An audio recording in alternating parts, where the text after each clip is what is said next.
व्यापारी और उद्योगपति जो है वो काफ़ी महत्वपूर्ण होते हैं अगर विकास की बात करें तो आप अपने विधानसभा क्षेत्र में व्यापारियों और उद्योगपतियों के लिए क्या करेंगे?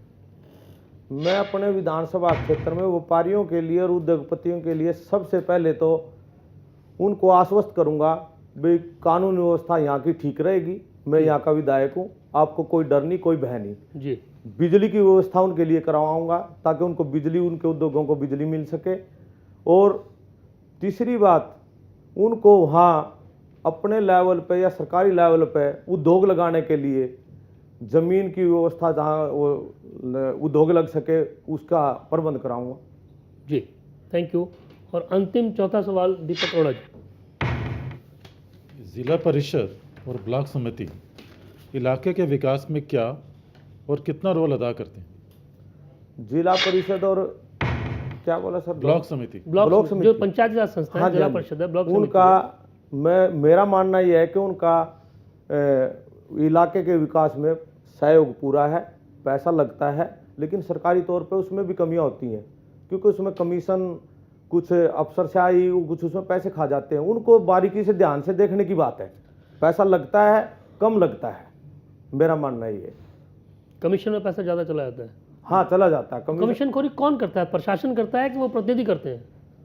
ज़्यादातर तो प्रशासन ही करता है। तो अगर जिला परिषद की चेयरमैन या ब्लॉक समिति के चेयरमैन मेंबर हैं, उनके होते हुए अगर वो सख्त हो तो कैसे कर देंगे? देखो, सारे लोग एक जैसे नहीं हो सकते, कुछ लोग उनमें भी हैं, लेकिन ज़्यादा प्रशासन में ये भ्रष्टाचार फैला हुआ है। प्रशासन ही खराब करता है जनप्रतिनिधियों को।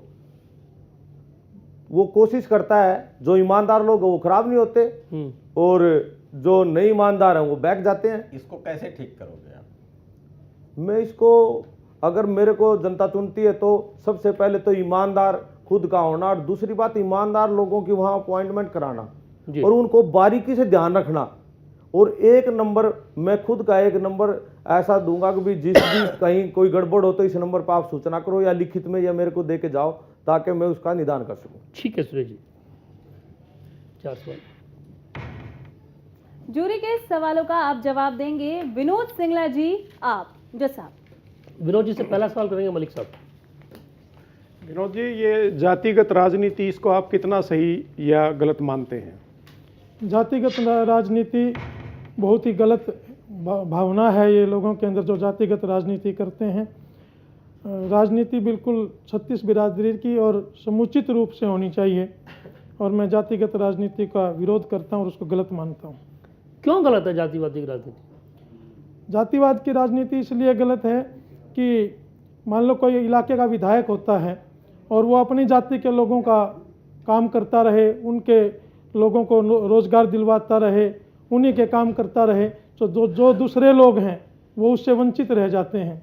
तो जो भी जनप्रतिनिधि बने उसको जातिगत भावना से ऊपर उठकर राजनीति में आना चाहिए और जातिगत राजनीति बिल्कुल भी नहीं होनी चाहिए। जी, और मैं दूसरे सवाल के लिए रिक्वेस्ट करूंगा सुरेंद्र जी।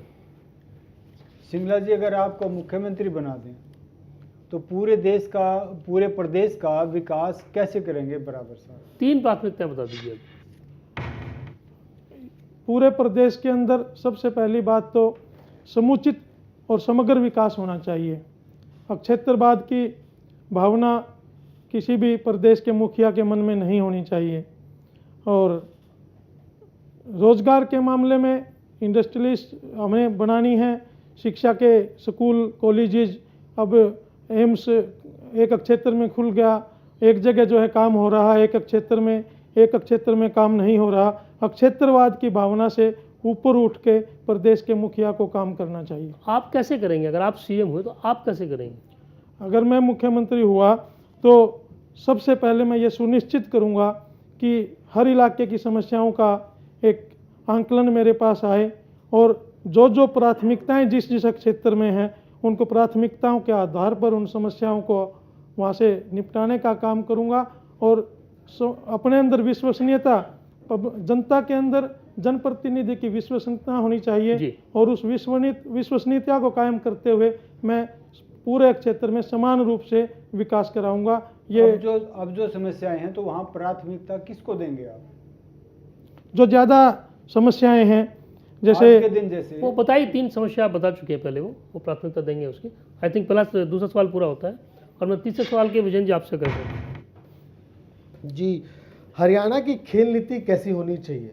क्योंकि अभी भी हरियाणा में खेलों के बारे में सरकार सोचती है, पर क्या आपको लगता है जो सरकार अभी कर रही है खेल नीति पे वो ठीक है? और अगर नहीं ठीक है तो आप क्या क्या करेंगे उसमें? खेल नीति इस प्रकार से लागू होनी चाहिए कि वो कागजों में खेल नीति ना हो, धरातल पर खेल नीति होनी चाहिए। हम अक्सर देखते हैं कि गांव के अंदर स्टेडियम की घोषणा हो गई, स्टेडियम बन गया, चार दीवारी, कुछ स्टेडियम 4 दीवारी तक सीमित रह गए, कुछ स्टेडियम की देखभाल नहीं हुई, वहाँ पे झाड़ झंखाड़ उग गए, वहाँ पे तालाबों की तरह पानी भर गया, वहाँ पर कोई केयर टेकर नहीं है, यहाँ तक कि चौकीदारों तक की व्यवस्था नहीं है।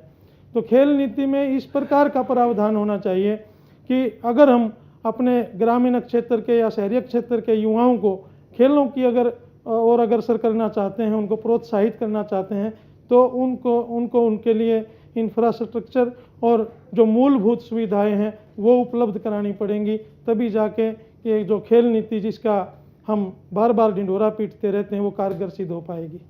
ठीक, और मैं अंतिम चौथे सवाल के लिए रिक्वेस्ट करूँगा द्विवेदी जी आपसे। गांव में रहने वाले लोगों को किन किन समस्याओं से जूझना पड़ता है? कोई 4 समस्या बता दो आप, गांव में रहने वाले और लोगों को उसके लिए आप क्या करोगे? सबसे पहली समस्या तो गांव में रहने वाले लोगों के लिए ऑलमोस्ट पूरे हरियाणा में और मेरे क्षेत्र में भी पीने के पानी की सुविधा है जी। उसको पीने के पानी की सुविधा के लिए जो है सरकार को हर गांव में टंकियों की प्रपोजल भी आ गई, बजट भी आ जाता है, लेकिन उसको धरातल पे लागू नहीं किया जाता। दूसरी, और पीने के पानी की समस्या है। दूसरी जो सबसे बड़ी समस्या जो है, आज जो बीमारी का रूप भी धारण करती जा रही है, जो गलियों का जो घरों का जो गंदा पानी है उसके निकासी की समुचित व्यवस्था नहीं है। उसको हम पशुओं के पीने वाला जो पानी का तालाब है उसमें डाल देते हैं, पशु भी बीमार होते हैं और उससे लोग भी बीमार होते हैं। तीसरी सबसे बड़ी समस्या ये है गाँव के अंदर कि बिजली जो है शहरों की निस्बत कम आती है, जिसके कारण क्योंकि आज ज़माना बदल गया और बिजली की समस्या, क्योंकि अगर दूध बिलोना है तो भी बिजली चाहिए, आपको घास काटना है तो बिजली चाहिए, और बहुत सी ऐसी चीज़ें हैं कि चौथी समस्या शिक्षा का बहुत ज़्यादा अभाव गाँव के अंदर है जी। क्योंकि जब हमारे ग्रामीण अंचल में प्रतिभाएं तो हैं लेकिन उनको सही तरीके से शिक्षा नहीं मिल पाती, उनको साधन उपलब्ध नहीं हो पाते, इसलिए हम पीछे रह जाते हैं। तो शिक्षा का भी पूरा अभाव गांव के अंदर है। Thank you Vinod ji. MLA हो तो ऐसा में यहाँ हम अपने सभी जूरी सदस्यों को थोड़ी राहत देते हैं। चूंकि जज साहब अब आपकी बारी है सवाल करने की, आप सभी उम्मीदवारों से अपना सवाल कर सकते हैं। मेरा सभी से सवाल एक कॉमन सवाल है। मेरा सवाल ये है कि विकास ना होने का दोषी कौन है और क्यों है? अगर क्षेत्र में या प्रदेश में विकास नहीं होता तो उसका दोषी कौन है? प्रशासन है, जनप्रतिनिधि, कौन है और क्यों? मेजर कुंडू, इसका दोषी मुख्यमंत्री है जी, क्योंकि वो एग्जीक्यूटिव हेड होता है, ही इज एडमिनिस्ट्रेटिव हेड होता है और उसी कर इशारे पर ही सारा प्रशासन काम करता है। तो मुख्यमंत्री ही इसका मुख्य दोषी है जो विकास नहीं होता है। जी, डॉक्टर वीना। इस बारे में मैं कहना चाहूँगी कि मुख्यमंत्री को ऐसे पता नहीं चलेगा जब तक हम उनके आगे अपने हल्के की समस्याओं को नहीं रखेंगे।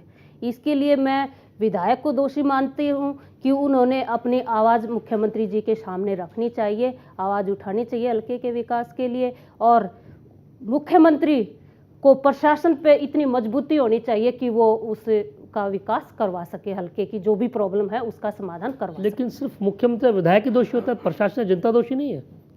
जनता तो बताएगी, जनता के अंदर हम रह रहे हैं तो उस समस्या से हमें भी पता होना चाहिए ना उस समस्या का, अगर हम जनता के अंदर रह रहे हैं तो। जी डॉक्टर वीना। राजकुमार, मेरे ख्याल से इस समस्या के लिए जो विकास ना होना, इसके लिए जनता का जागरूक ना होना और उसके लिए जनप्रतिनिधि, क्योंकि जनप्रतिनिधि का काम होता है जनता की आवाज़ उठाए, जबकि जनप्रतिनिधि और राजनीतिक दल को भी मैं इसमें थोड़ा जिम्मेवार मानता हूँ, क्योंकि राजनीतिक दल एक बहकावे की वोट की राजनीति जो करते हैं, भाई किसी किस्म के झूठे वादे करके जनता को जागरूक करना चाहिए। भाई आप बिल भरिए, आपको बिजली मिलेगी, आप कर्जे भरिए, आपको कर्जा मिलेगा।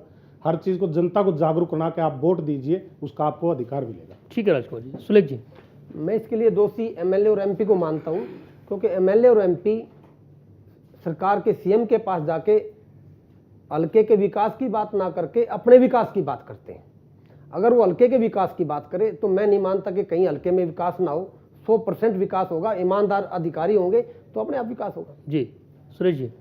मेरे हिसाब से जनप्रतिनिधि है जो उसका दोषी है, और जनता का थोड़ा दोष ये है कि वो सोच समझ के अपना जनप्रतिनिधि नहीं चुनती जो आपकी आवाज़, जनता की आवाज़ सरकार तक पहुंचा सके और उसको सोल्व करा सके। विनोद जी। सामूहिक रूप से दोषी हैं, पब्लिक भी दोषी है, जनप्रतिनिधि भी दोषी हैं, प्रशासन भी दोषी है और शासन भी दोषी है। क्योंकि जनता, आपने कई बार देखा होगा कि जिस दिन वोट डालना होता है उस दिन सिर्फ एक दिन का फायदा देख के अपना जनप्रतिनिधि चुन लेती हैं, और जिसका खमियाजा हमें 5 साल भुगतना पड़ता है। और जनप्रतिनिधि बनने के बाद अपनी जिम्मेवारियों से विमुख हो जाता है और प्रशासन पे अपनी पकड़ नहीं बना पाता और सरकार तक अपनी बात नहीं पहुंचा पाता। जी विनोद जी, थैंक यू।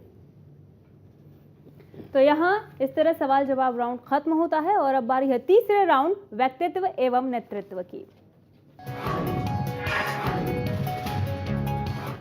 व्यक्तित्व एवं नेतृत्व राउंड में मैं तमाम जूरी सदस्यों से आग्रह करूंगी कि वो संबोधन राउंड और सवाल जवाब राउंड के दौरान ही सभी उम्मीदवारों के व्यक्तित्व और नेतृत्व की परख करते हुए उन्हें अंक दें, क्योंकि इसके लिए हमने अलग से कोई राउंड नहीं रखा है। इसी के साथ ही सफीदो हलके का जूरी राउंड अपने अंजाम तक पहुंचता है। जाहिर है अब सभी को इंतजार है ये जानने का कि आखिर सफीदो हलके से खबरें अभी तक ने किसे चुना है, एमएलए हो तो ऐसा। लेकिन ये बताने से पहले लेते हैं एक छोटा सा ब्रेक, फौरन लौट रहे हैं।